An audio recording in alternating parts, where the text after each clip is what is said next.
Human syndrome is classified as follows. Minimal adhesion involves less than 25% of uterine cavity.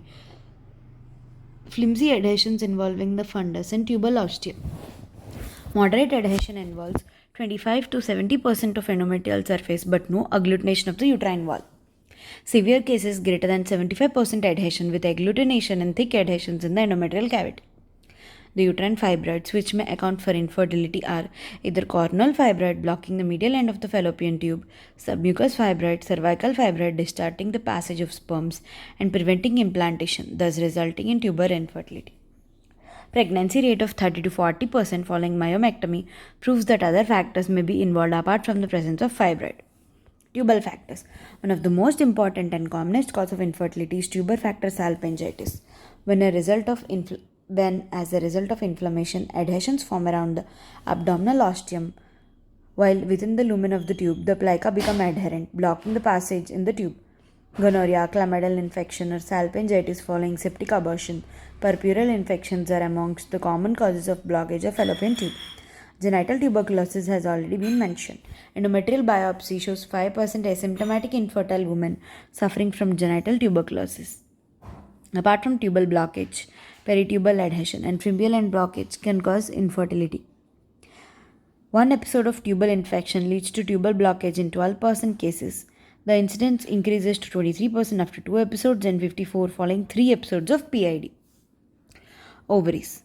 Anovulation due to endocrine disorder, PCOD, corpus luteal phase defect, is one of the important causes of infertility. Periovarian adhesion in pelvic infection and luteinized unruptured follicle syndrome in 9% of the cases are also responsible. Luteal phase effects either due to deficient progesterone or shorter duration of luteal phase occurs in 3 to 4% of infertile women. This defect is also seen in IVF program, pituitary hormone deficiency, defective folliculogenesis, hyperprolactinemia, excess luteolysis, clomiphene therapy, and hypothyroidism. Luteal phase defect LPD is associated with low estrogen and progesterone levels. Estrogen is responsible for progesterone receptors in the endometrium. So, low estrogen and progesterone levels result in poor secretory phase, thus, an inadequate response in the endometrium. Corpus LPD means failure of endometrium to exist in the right phase at the right time. In luteal phase defect, histology of the endometrium lags behind the day of menstruation by 2 days or more. Retrieval of ova in IVF by puncture can disrupt the granulosa cells. Dufaston dihydrogesterone is an effective treatment in corpus LPD without causing any adverse effect on ovulation. Subendothelial layer endometrium can be recognized on ultrasound scanning and MRI. This layer has increased nuclear content, vascularity, and is under the influence of ovarian hormones. Before menarche and after menopause, this zone is indistinct. So, also in OCP users and during GnRH therapy. It is prominent in menopausal women on hormone replacement therapy. In menstrual cycle with conception, peristalsis of this zone is upwards from cervix to fundus during pre-ovulatory phase and may help in sperm migration. This zone becomes indistinct in post-ovulatory period and quiescent and may help in implantation. In IVF program, increased activity of this zone may be responsible for failure as well as occurrence of ectopic pregnancy. Peritoneal clauses are peritubal, intratubal adhesion by kinking of fallopian tubes can cause blockage of the tubes. More importantly, these adhesions are the result of PID. These adhesions can also impair the peristaltic movements of the fallopian tubes. In pelvic endometriosis, macrophages in the peritoneal fluid may engulf the ovum and sperms, preventing fertilization. Chronic ill health. Hypothalamic and pituitary disease, hypothyroidism, and adrenal cortical dysfunction are the important causes of anovulation. Diabetes and tuberculosis may lead to infertility. Smoking is known to cause impairment of ovarian function and prevent embryo implantation in the endometrium. Workup. History should be taken in detail. Examination, special investigations. History includes past obstetric history in case of secondary infertility regarding purpural infection, coital difficulty, menstrual history. History of tuberculosis, previous pelvic infection is important. History of diabetes, thyroid dysfunction may be evident. The duration of History of diabetes, thyroid dysfunction may be evident. The duration of infertility, previous use and type of contraception may be linked to infertility. Examination includes height and weight of the woman, blood pressure should be checked, Hirsutism, palpation of thyroid and lymph nodes, palpation of breast, the presence of galactorrhea suggests hormonal dysfunction. Any abdominal swelling may be due to uterine fibroid. Bimanual examination will reveal an obvious gynecological cause for infertility. Test for tubal patency. Hysterosalpingography and diagnostic laparoscopy with chromoperturbation are two commonly used tests for tubal patency. A mere patency of tubal lumen is not the only criteria to affect fertility. The normal physiological factor of the fallopian tube is essential for pregnancy to occur. The endosalpinx is lined by ciliated epithelial cells and the secretory cells. The cilia help in propulsion of the fertilized egg towards the uterine cavity. Secretory cells provide nutrition to the sperms as well as the ovum during their passage across the tube. The peristaltic movements of the fallopian tube are under the influence of estrogen, progesterone, and prostaglandins, and synchronized movements help in propulsion of the sperms and fertilized egg in either direction. Ovarian fimbriae are spread over the ovary at ovulation, bring down the ovum into the fimbrial end. The loss of any of these functions could prevent conception. The testing of tubal patency and detection of tubal pathology are done in pre-ovulatory phase of the menstrual cycle. It is performed in the post-ovulatory period. Insufflation might disturb a fertilized or implanted ovum and may also cause pelvic endometriosis. Hysterosalpingography. Visualization of the uterine cavity and the fallopian tubes after injecting a radio-opaque dye in the uterine cavity should be carried out by screening with the use of an image intensifier in the X-ray room using a Foley catheter, Rubens cannula, or Leach-Wilkinson cannula for insufflation. The investigation is performed between the end of the menstrual period and ovulation, usually the 9th or 10th day of the cycle. After thoroughly cleaning the lower genital tract and with full aseptic precautions, a radio-opaque dye is injected with the help of cannula into the uterine cavity under direct vision under a fluoroscopic screen. 15 ml of the media is usually adequate to visualize the uterine cavity and the tubes. If the tubes are patent, the medium will be seen. If the tubes are patent, the medium will be seen to spill out of the abdominal ostia and cover the adjacent bowel. A hydrosalpinx will show a large confined mass of dye without peritoneal spill.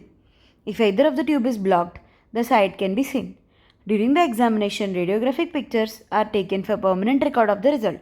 A viscous water-soluble solution, 50% iodine with 6% polyvinyl alcohol in water, is the medium usually employed for HSG.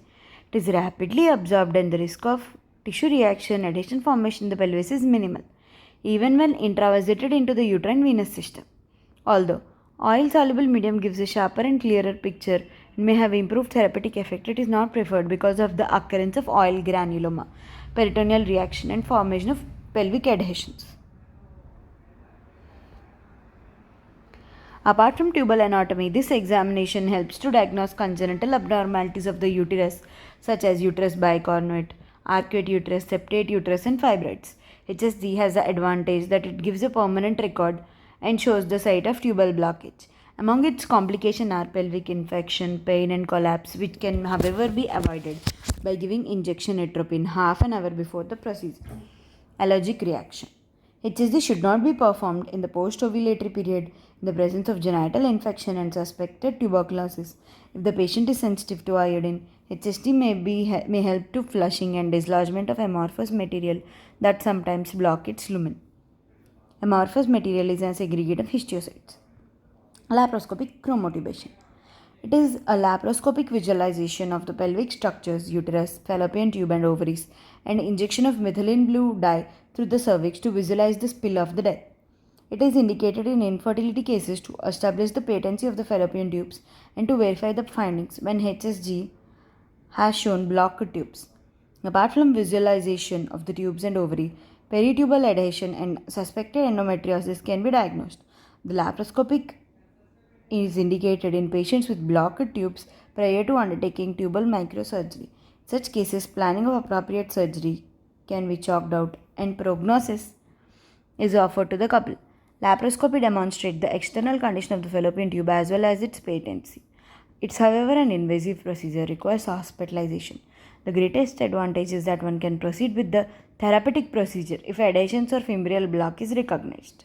Indications are HSG showing abnormal findings prior to planning tuboplasty, prior to IUL, prior to induction of ovulation, removal of hydrosalping prior to IVF, PCOD to puncture the cysts to improve pregnancy rate, suspected case of endometriosis. Sonosalpingography. It is a safe and practical method of evaluating tubal patency and to study the uterine cavity. Under ultrasound scanning, a slow and deliberate injection of about 200 ml of physiological saline into the uterine cavity is accomplished via Foley catheter, the inflated bulb of which lies above the internal os and prevents leakage. It is possible to visualize the flow of saline along the tube and observe it issuing out as a shower at the fimbrial end. The ultrasound scan also shows the presence of free fluid in the pouch of Douglas if the tubes are patent. Injecting a small amount of air facilitates the visualization of the air bubble movement in each fallopian tube. SSG is also a very good technique for detecting submucous fibroid polyp and intrauterine lesions. Abnormal uterine bleeding to study the endometrium and detect polyp. Amenorrhea due to Asherman syndrome, part of infertility investigation. Repeated pregnancy losses for uterine anomalies.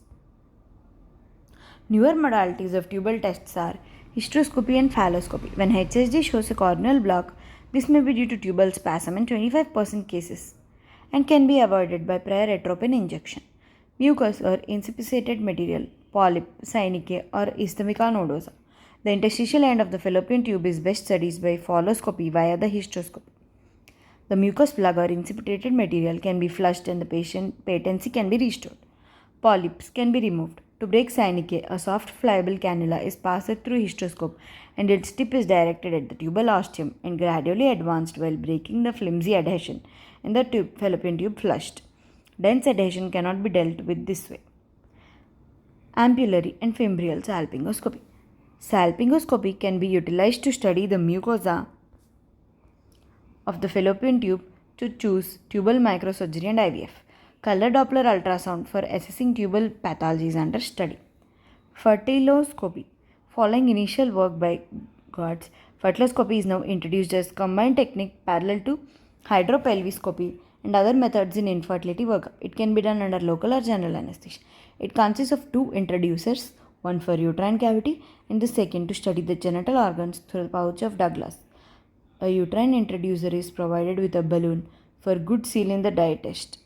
And the vaginal fertiloscopy has 3 channels.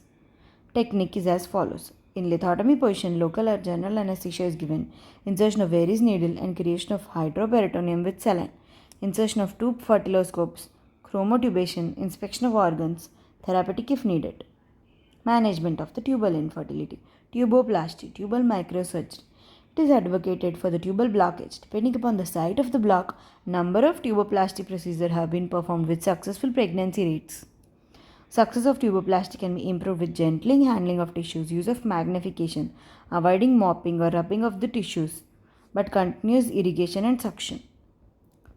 Hemostasis secured by cautery or laser, use of fine suture material, use of heparin solution for hydroflotation to prevent post-op adhesion. Risks are anesthesia complication, post-op wound infection, chest infection and embolism. Failure, subsequent ectopic pregnancy. In vitro fertilization. Today, IVF and embryo transfer are offered in women in whom tuboplasty has failed or women with extensive or irreparable tubal damage. Success rate is 20 to 30%. It's an expensive procedure but the only hope for severely tube damaged. Contraindications are extensive pelvic adhesion, inaccessible ovaries due to adhesion. Over-retrieval in such cases may be impossible and dangerous to the bowel. Tubal cannulation done through cervical route under hysteroscopic guidance restores patency in 75% cases and pregnancy rate in 40% is reported. Medial end tubal blockage is seen in 10 to 15% cases during HSG. Common causes are amorphous material such as plug, inflammatory exudates, tubal spasm, polyp, fibrosis by PID, endometriosis, ischemica nodosa. Treatment options are tubal cannulation, balloon tuboplasty, IVF. Uterine causes such as septum, Asherman syndrome and a fibroid need surgical correction. Tests for ovulation are basal body temperature. It falls at the time of ovulation by about half degrees Fahrenheit. Subsequently, during the progestational half of the cycle, the temperature is slightly raised above the pre-ovulatory level, and the rise of the order half to 1 degree Fahrenheit. This phenomena is due to thermogenic action of progesterone and is therefore presumptive evidence of the presence of functioning corpus luteum and hence ovulation. Accurate recordings will therefore indicate whether the ovulation is done or not and will also denote the timing of ovulation. The patient must be capable of reading the thermometer to 1/10 degree. Oral temperatures are accurate provided the patient does not take hot or cold drinks before taking the temperature. It is retrospective and does not indicate impending ovulation and is not useful in IVF. However, it does reveal corpus luteal phase insufficiency and defective follicular density. Endometrial biopsy. It consists of curating small pieces of the endometrium from the uterus with a small endometrial curate biopsy, preferably 1 or 2 days before the onset of menstruation. The material removed should be fixed immediately in formalin saline and submitted for histological examination. Secretory changes prove that the cycle has been ovulatory. The incidence of anovulation varies between 10 to 25%.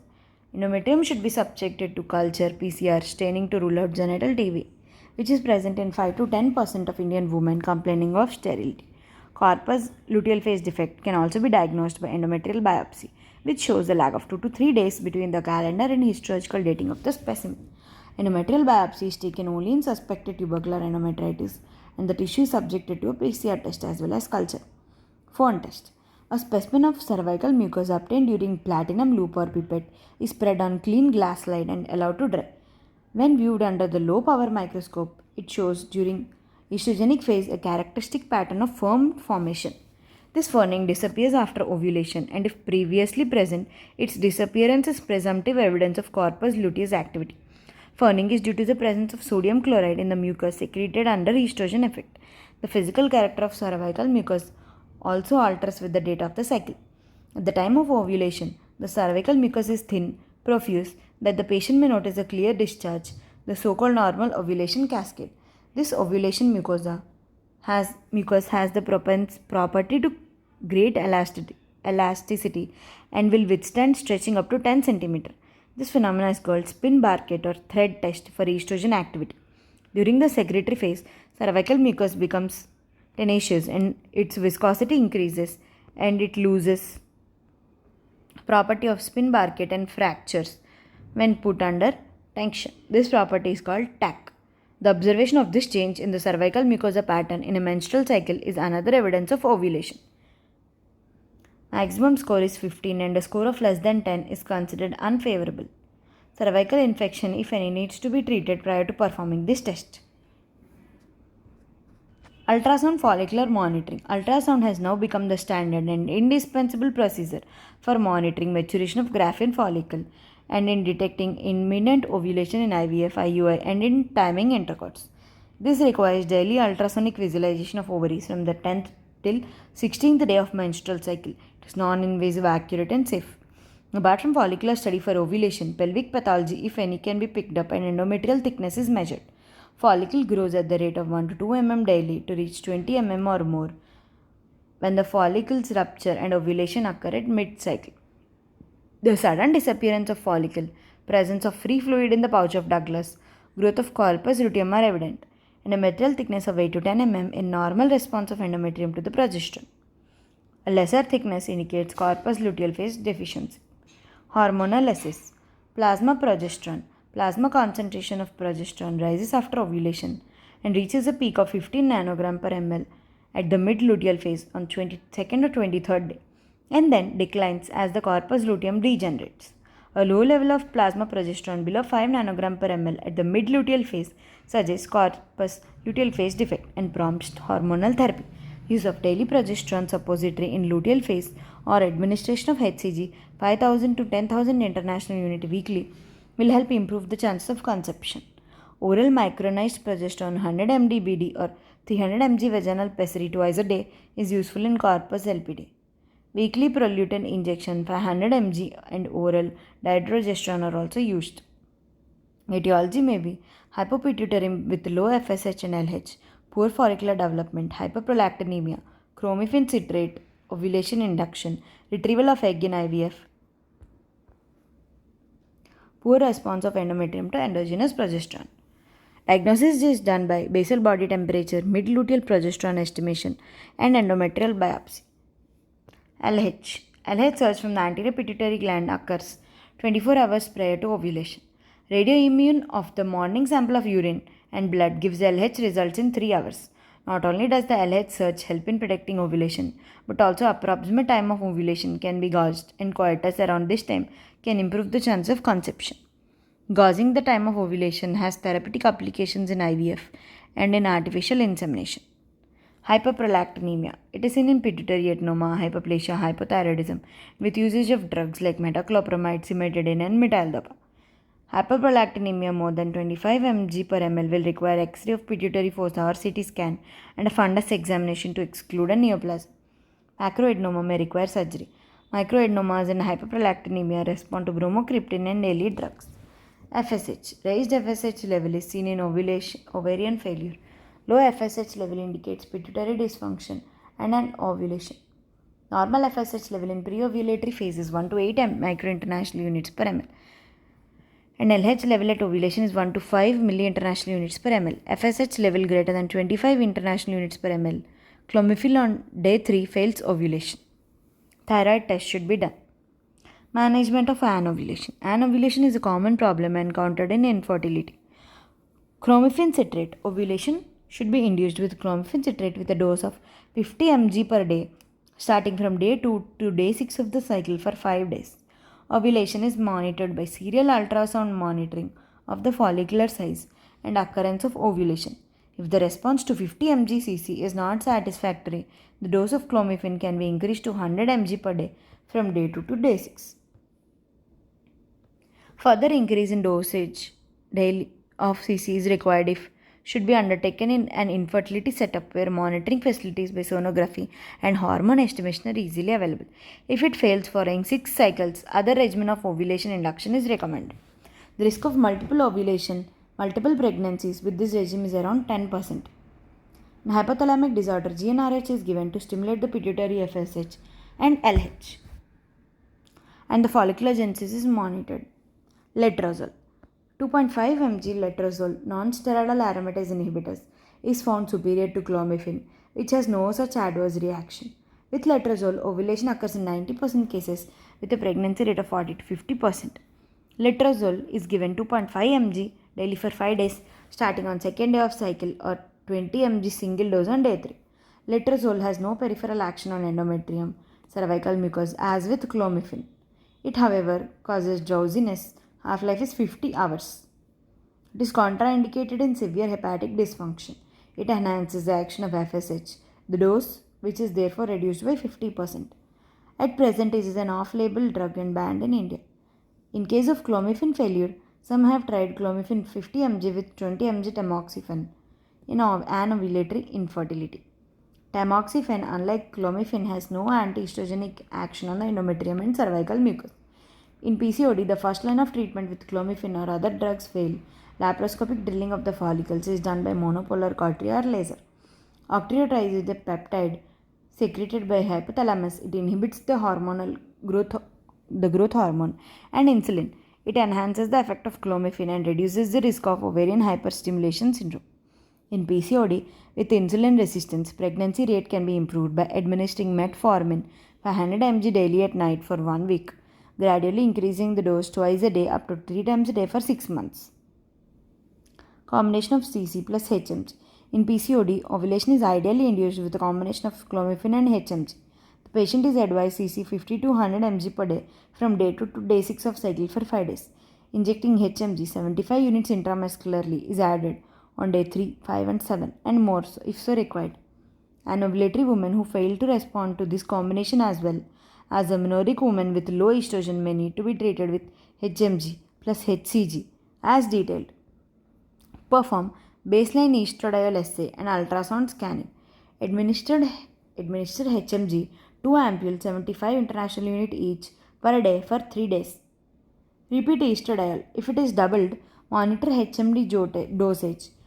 If not, increase HMG dosage by 50% for 3 days. Repeat step 3 until estradiol doubles. Perform ultrasound scan every 2 to 3 days until the dominant follicle is greater than 14 mm. Thereafter, daily monitoring till size 20 mm is reached.